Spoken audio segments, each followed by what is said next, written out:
All right, another episode of Grown Man Conversations. This is my guest here, Z. And B, what you call yourself? Controversy? Well, that's not what I call myself, but I have been known to bring up the hot topics, and I guess we'll start with that. Okay. Not too long ago, the question was asked. Okay, if a man who makes $250,000 a year, he's 35, he has no kids, and would it make sense for him to get with a woman that's 28, 4 kids, 4 different fathers? That's a downfall waiting to happen. I would. Yeah, That's a lot of baggage in toxicity. and then there's such thing for biblical brothers.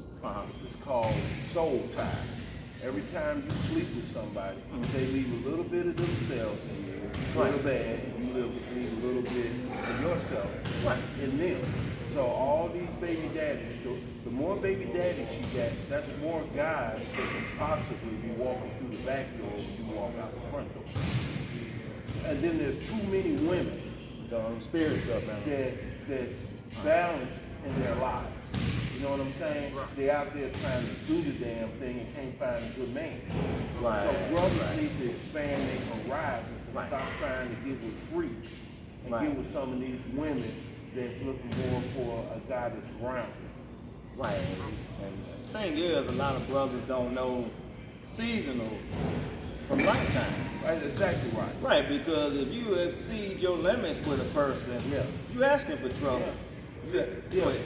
it's a difference between looking, you're dating, and then you're looking for a mate.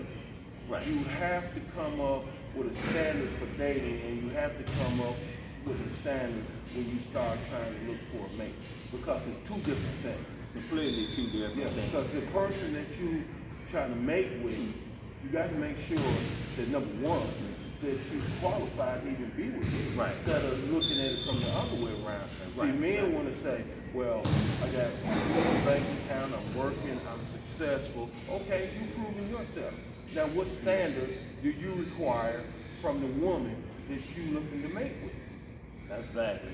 That's exactly it. See, I believe in being equally yoked. You have See, to be equally yoked. See, if I'm Yeah. out there doing the damn thing, Right. and she doing the damn thing, and we decide to get together, that's equally yoked only if she remembers I got a lane and she got a lane. Right. Now, her lane is to help me, not the other way around. Because if she's not willing Right. to recognize you as the head, Right. don't be the tail. Exactly, because you only got some, like in athletics, Right. you got to look at sex the same way. Why they put sex on this elite pedestal when it's not on that elite pedestal. Right. The reality of it is, you only got so many years in sex. Right. By the time you hit your, I say 30s going into your 40s and 50s, that testosterone's going backwards, and your drive's not going to be like it was at 25 when you've wasted it all on it. I agree with you totally. But it also depends on several variables in that too. Okay. The more athletic you remain from your youth into your aging process depends on how viral you're going to be too. Because a lot of guys start experiencing erectile dysfunction in their 30s because they wasn't athletic, Exactly. they wasn't eating right. Your lifestyle. Yeah, see, black men need to. If I had to start a college for Right. for black boys, Right. turn them into a man, diet and health would be two of the major subjects. And rest. Yeah, and rest, because proper diet is something that black people do not understand. They don't. No, they really don't. That's why we still suffer from hypertension, Diabetes. diabetes. And Because- cancer. because- You won't go there. We have a history to go back to slavery of not eating nothing but BS. Exactly. They used to feed the slaves molasses and wood chips. That used to be a meal. And then when they was transporting those slaves from the motherland here, they was feeding them just about this pure garbage. You know, so it might even be in our DNA. Yeah, it is. Well, you know, the after effects of being descended from slaves. Now, say if you biracial or multiracial, because black people don't like it when I tell them that I'm biracial. They think I'm trying to not deny my heritage. Oh, your bloodline and DNA is not 100% black. Yeah. If your complexion Yeah, is different because when you shades, go black. at, Africans don't look like this. You know what I'm saying? No, they don't. They don't look like this. No, they don't. So I'm not going to deny who I am just to appease a color line. No. Yeah, because see, it's not about how we define ourselves racially. It's how we define our race. Reality, yeah. Yeah, you know, because we all different shades of color Yeah, we are. in the black race. In the black And we need to stop going back to, well, you think you somebody. 'Cause you light skinned. Yeah, and you got it. And I hate when black people say, you got good hair. Good hair, but my pet peeve is when dark-skinned brothers, not all, want to size you up. You ain't Yeah. saying a word to this cat. Yeah. Oh, that yellow dude. Then when I say something, you ready to fight. You done initiated the fight. Ignited. Because see, this is where Right. this is where it normally starts.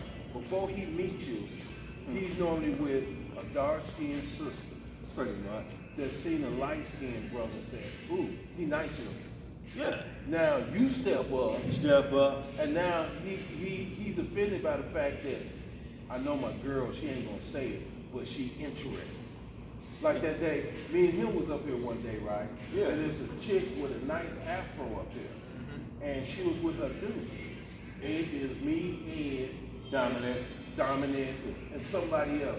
We was just walking around, working out. I noticed that she started looking at Ed. And she was way over there, but her eyes was over here on Ed. So I walked over to Ed, you know, nonchalant. And chick just left over there. She eyed me down. So eventually, she made her way over there. She waited till it was his turn. Yeah. On the left, and then she made her way down. over here. And the next thing I know, now I'm watching him now, because I know they together. So once he got through leg pressing and pulled himself up out of the machine, now he's looking around for her. And he sees her in the vicinity of Ed. So the Yeah. first thing he do is head over here too. And when he passed Ed, he mean mugged it. Yeah. I didn't tell Ed that I didn't know how he would respond to that. Right. And I didn't want it to be a situation of, oh yeah, he mean mugged me? Oh, well, I better keep an eye on. And Right. then get Ed on 10 and he don't need to be on 10. Exactly. Because I got his back. Right. So if the dude ain't gonna sneak me, because I stopped what I was doing and I came over here too. He was already caught if he even thought about it from the blind side. Right. Didn't know it. Yeah, he was done. Yeah. And Exactly. but that's how we are when it comes to dealing with each other. Yeah. And see, and the Women are more- messy. And the more, and see, and I'm glad that y'all doing this podcast because black men need the fellowship. We do. In truth. And truth. And honesty, and start discussing the problems with us. Because see, you can't Right. clean up while you worried about cleaning up a white man's front yard. You didn't worry about your front yard. Front yard, backyard, Yeah. your head is all the above, and stop using the white man as an excuse. As an excuse. From what I see every day, the Democratic Party is setting us up for homicides. Yeah. Because I see guys just walking with their pistols and regular workout shorts, and that's not a good look when you in your hands in your pocket. Yeah, that's not a good look. Not a good look, because you're going to wake up something that might not even Yeah. See, to go down. We are not tolerant of each other because it has been put in us. Right. See, we've been divided ever since the master decided that he was going to bring a black woman in his house. First of all, to be a mammy to his kids, and then choose her a husband and put her in charge of him. And now you got two classes of black people on the plantation. You got the housemen and you got the field hands. When the field hands got tired of the bullshit, they would burn down the master's house. They would kill the master. And guess who else they would kill that they don't really want to talk about?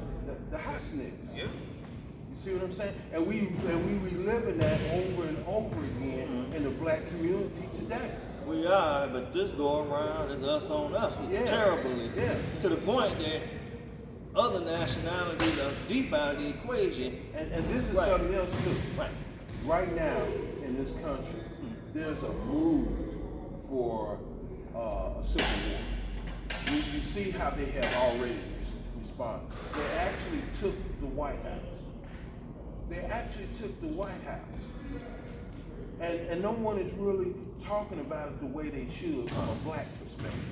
If these motherfuckers is mad enough and other white people to march on Congress and take it and go in there, they built gallows on the outside, then they went on the inside hollering, Moses, where your ass at, bitch? Come out, we here to kill you. Hang pins. Black people better get ready. You know, this is not a race thing, this is a smart thing. Right. Because we already know how half this country feel about us anyway. We Right. grew up knowing that. But now they armed, they out, they formed militias now. They've been waiting for years to get a president that feel the way they feel. And the last president that felt the way that they felt was Andrew Johnson. That's why they want his picture out of the White House. All our military bases are named after Confederates. So it's like we didn't win the Civil War. You know, because when they assassinated Lincoln, Andrew Johnson became the president, and he killed the reconstruction of his country. And basically, they put in what they call the Black Code and Jim Crow. Okay. Now, it didn't make you a slave per se, Right. but it bound you to another Okay. planet situation Okay. where you had to share a crop to make a living. Right. So that you never really got out of debt. Whatever he charged you for the tools, the seed, you would raise the price. He get half your crop. He ain't put in any effort in helping you raise this crop. He's taking half your crop. Now, black people, because they wasn't the wisest people in the world at that time, Right. they fell for the, I'm gonna make me 9 or 10 kids. Now all y'all in bondage. You know what I'm saying? In today's society, that's what you see in today's society. We act off of emotion. Yeah, a broke nigga get married to another broke nigga. And they struggle. And they struggle, and then they eventually break up. And one broke nigga got to pay child support. It's all the system And that alimony. people don't see it. We're not being taught Right. by the people that bring us Right. into the world. Right. See, it's not the world's responsibility Right. to educate me. It would be nice, It'll be nice. but the Hallelujah. real responsibility is Make money. Okay, cool. the real responsibility of your education Right. is your parents. It's your parents at the end of the At day. the end of the day. Hey, this is part one. This concludes this segment. We'll be back with you all shortly. Stay tuned. I think that's cold.